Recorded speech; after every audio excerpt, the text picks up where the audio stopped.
રવિવારનું lunch Kajol પર પડ્યું ભારે। અભિનેત્રી કાજોલે બીફ પાર્ટી કરતો પોતાનો વિડીયો સોશિયલ નેટવર્કિંગ સાઇટ પર મૂક્યો હતો અને પછી જાણે કાજોલ પર તૂટી પડ્યા મુસીબતોના પહાડ। રવિવારે મુંબઈમાં પોતાના મિત્ર રેયાન સ્ટીફનની ત્યાંનો લંચનો વિડીયો કાજોલે પોસ્ટ કર્યો હતો, જેમાં કાજોલ મસ્તીના મૂડમાં હતી।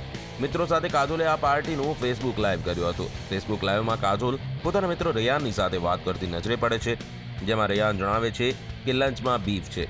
આ વિડીયો વાયરલ થતાં કાજોલે આ વિડીયો ફેસબુક, ઇન્સ્ટાગ્રામ પરથી હટાવી દીધો હતો। વિડીયો વાયરલ થતાં અને કાજોલની ટીકા થતાં કાજોલે ટ્વિટર પર ટ્વીટ કરીને ક્લેરિફિકેશન આપવું પડ્યું હતું। કાજોલે ટ્વિટર પર લખ્યું છે કે બીફની વાત જે કરવામાં આવી છે તે મિસકમ્યુનિકેશન છે। કાજોલે લખ્યું છે કે આ ભેંસનું માંસ હતું, ગાયનું નહીં, અને ભેંસનું મીટ ભારતમાં કાયદાકીય રૂપથી મળે છે।